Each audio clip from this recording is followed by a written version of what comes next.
All right, hello and welcome to the video. My name is Wade Smith, and we've had my theology lesson for today on fake miracles and fake preachers and whatnot. So now I'm going to talk about Isshinryu Karate martial arts again. Uh, the original Isshinryu Karate system was a combination mostly of Goju-ryu and Shorin-ryu, the two styles, the two most important styles that most people do know. But there were four other uh, karate styles involved in Isshinryu as well. It's just they're more obscure, and I don't even know the names of them to be honest. But I'm just letting you know that there were actually six original styles combined into one. But everybody knows the two main styles that make up 99% of the style, which is Goju-ryu and Shorin-ryu. And so the original concept is to combine a hard, striking closed fist style with a soft, open handed grappling style. So you got the closed fist striking style and you got the open handed grappling style, and we take the two and combine them into one combat system. And that became Isshinryu Karate. And then, of course, he combined Kobudo. There were three Kobudo weapons in the original Isshinryu Karate system: Sai, Bo, and Tuifa for 8 total weapons katas and 8 total unarmed katas for 16 total katas. So it combines uh, Goju-ryu, Shorin-ryu, Kobudo, and 4 other karate styles, Kobudo weapons, and 4 other karate styles originally. Over time, Grandmaster Arsenio Advincula and some of his students, including my immediate instructor Mark Myers, combined additional weapons and additional styles into the Isshinryu system and taught them as one complete combat system. So over time, you combine Japanese Jiu-Jitsu, Gracie Jiu-Jitsu to a lesser extent because almost everything in Gracie Jiu-Jitsu is actually already taught in Japanese and Okinawan Jiu-Jitsu techniques, just to be honest with you. But anyway, Japanese Jiu-Jitsu, Aikido, Combat Judo, and we're all taught under one roof in one consistent combat system where each of these styles complement one another. And we took seminars on Tai Chi Quan and Hindiani Kung Fu and other arts and combined the best of those things with Isshinryu Karate. And also, Arsenio Advincula and his best students, including my sensei, Mark Myers, took eskrima stick fighting because Arsenio Advincula's first combat style had actually been eskrima and stick and knife fighting in Philippines. Um, and eskrima stick fighting and kama fighting, and taught eskrima stick katas and kama katas as well. And so we expanded it to he and his students and myself expanded it to 5 weapons instead of just the original 3. Which the reason a screamer stick is because it's the most natural and most natural stick-like and knife-like weapon. It actually began to take the forefront in Mark Myers' dojo where he did most of this instruction. Um. Uh. So I don't know exactly how much, but I probably had about 4,000 total hours of Isshinryu Karate under Michael Storms and then later Mark Myers. And then I had 200 seminar hours directly under Arsenio Advincula, 50 seminar hours, who was a 7th degree Isshinryu black belt, and I don't even, he was, I think, an 8th degree Kobudo black belt when I knew him, and he's now a 10th degree in both Kobudo and Isshinryu.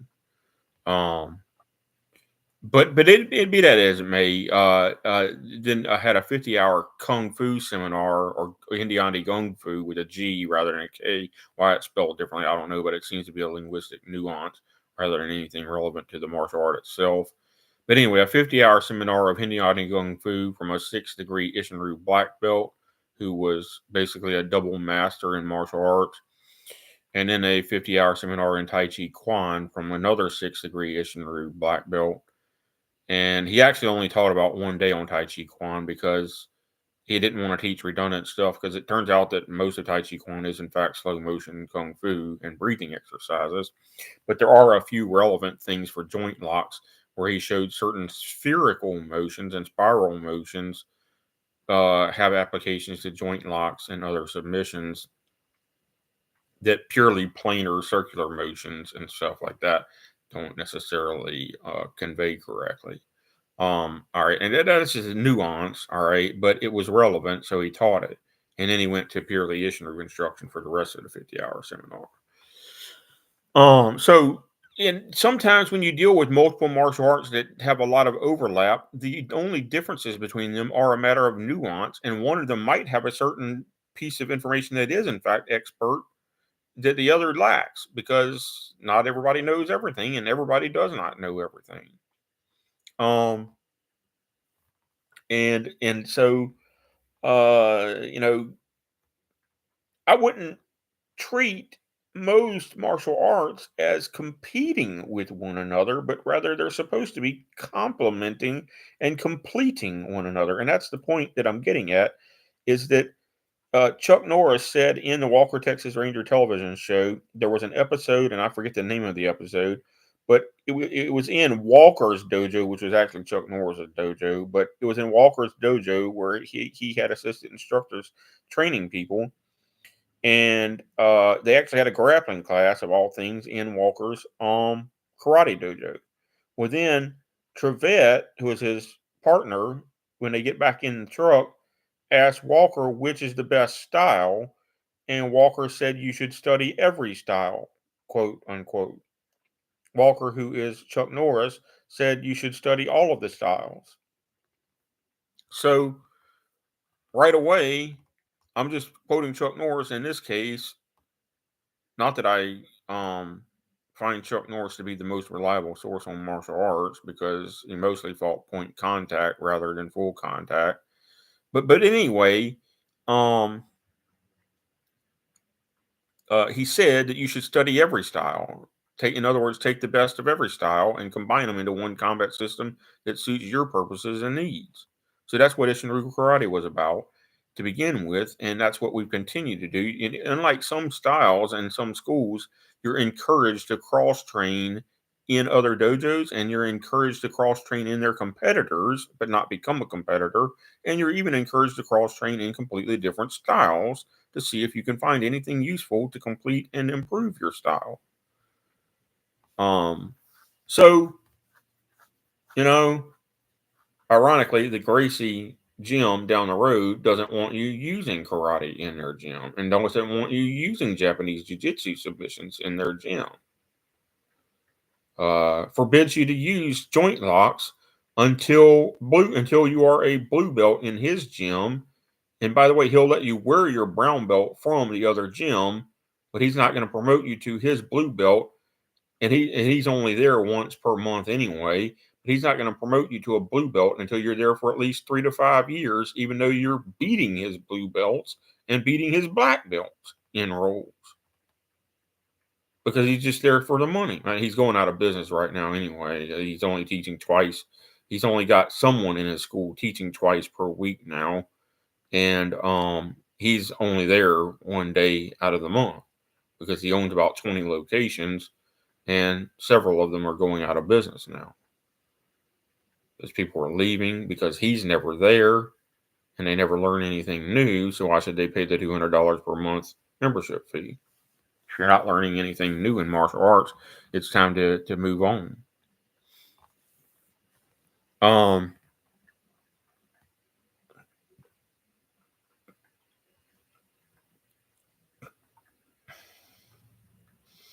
yeah, Chuck Norris's primary style is Tang Sudo, but he said that he studied every style.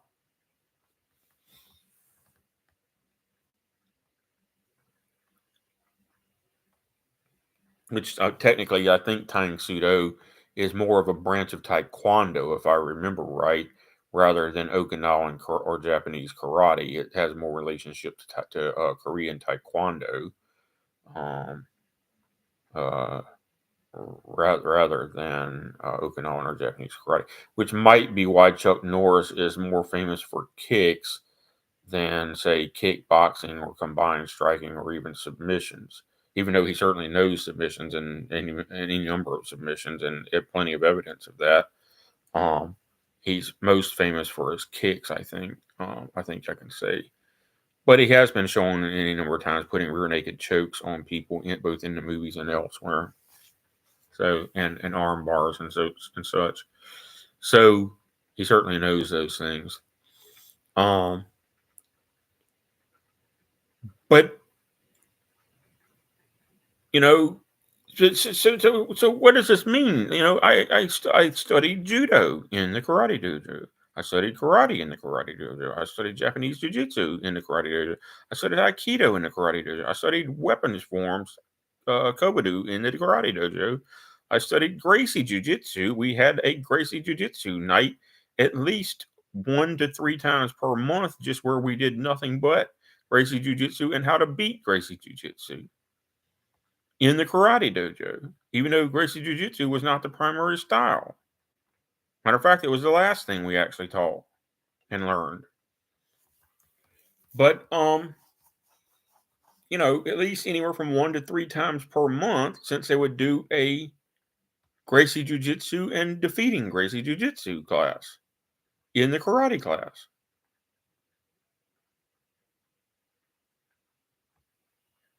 which was ground game, and both grappling ground game and striking ground game, and beating the other grappler or striker on the ground, whether or not they're skilled. So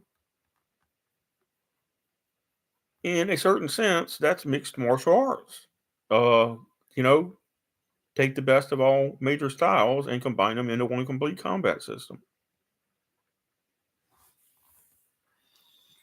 Uh, so some Gracie Jiu-Jitsu noob thought I was lying when I claimed to know over 200 Japanese Jiu-Jitsu submissions and as well as Greco-Roman wrestling submissions. And he thought I was lying because, according to him, anyway, I don't even know if this is true, but according to him, there were only allegedly 77 total submissions taught in Gracie Jiu Jitsu. And he thought I was lying because I said I knew over 200 Japanese Jiu Jitsu submissions. He's like, you must be lying because there's only 77 submissions taught in Gracie Jiu Jitsu. And I wrote back to him and said, you did not read what I wrote, did you? I said, I know 200 Japanese Jiu-Jitsu submissions. And I said, if it's true that there are only 77 submissions in Gracie Jiu-Jitsu, then that probably explains why the Gracie United Dojo down the street doesn't know anything that I didn't already know, now doesn't it?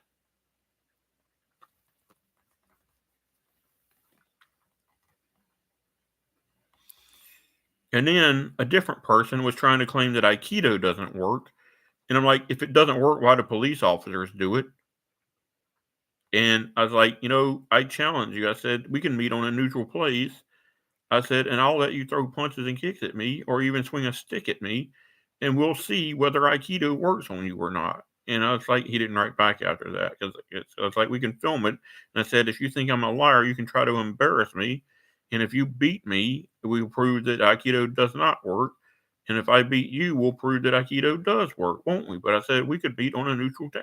And the moderator let me say that and didn't ban me for saying that because I told the moderator, I said, this guy is falsely presenting himself as an expert, and I'm actually the one that knows what I'm talking about. And I had an MMA fighting champion video where I showed where champion MMA fighters study Aikido, and one of them said Steven Seagal and his Aikido was for real and was great for self-defense.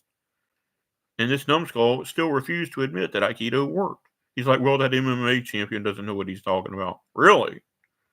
A mixed martial arts champion who trained other mixed martial arts champions doesn't know what he's talking about, according to that numbskull.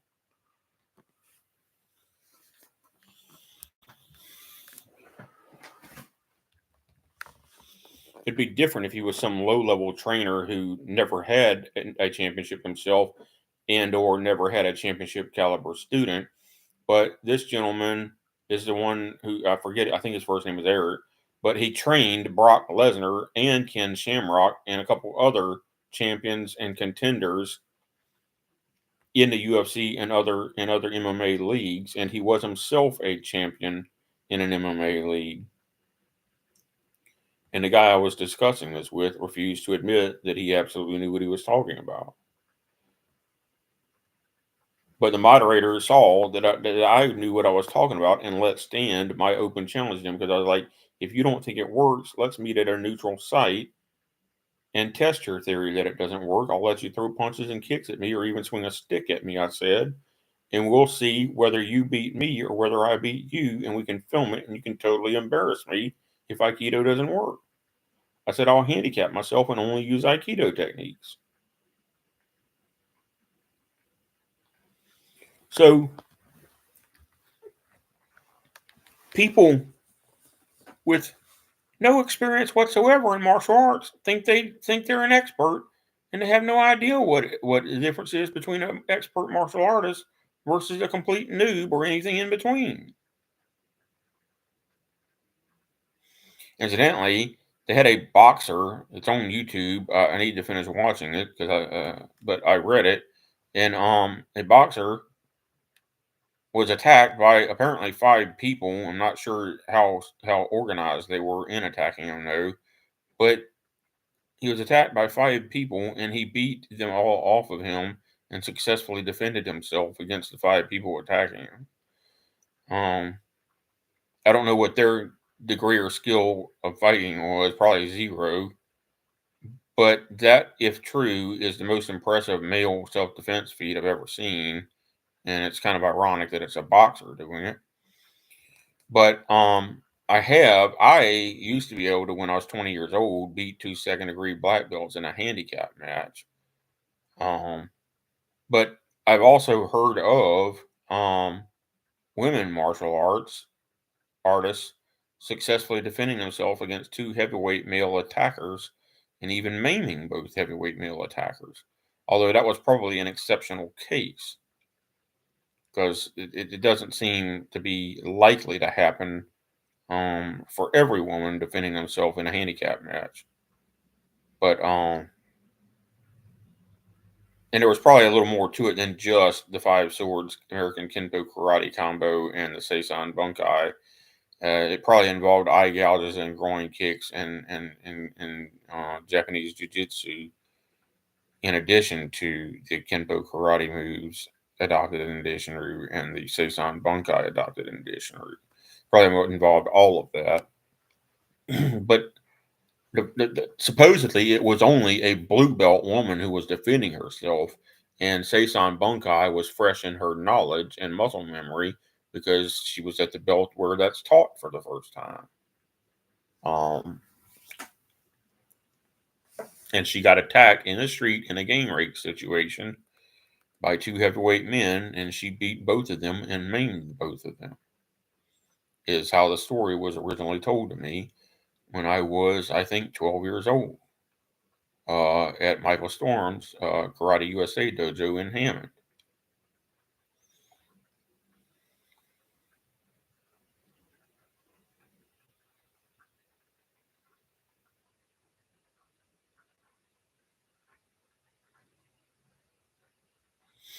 And I also have a gripe against the Shimabuku branch, which is the original branch of Isshinryu Karate, because they've now gone the wrong way with Isshinryu Karate and gone to point sparring instead of full contact sparring, and have stopped absorbing and adopting to other styles to find the best combat system, because now they're declaring the Isshinryu world champion is a point sparring champion at each weight class.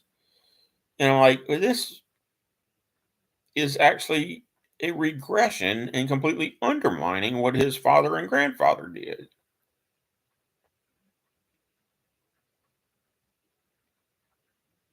That we're going to retrograde and go back to point sparring when we already know that point sparring does not work for self-defense, and declare that the best point sparrer is the world champion each year for Isshinryu. That makes no sense.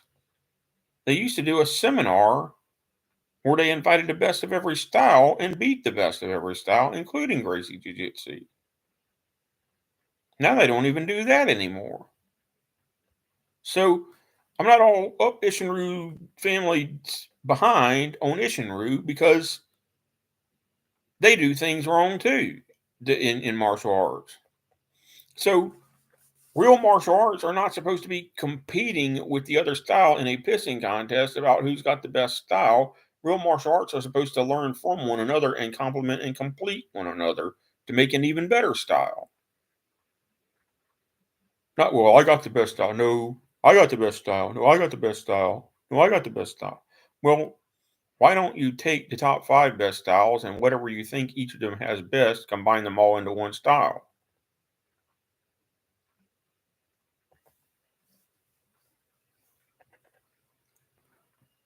Then you have mixed martial arts.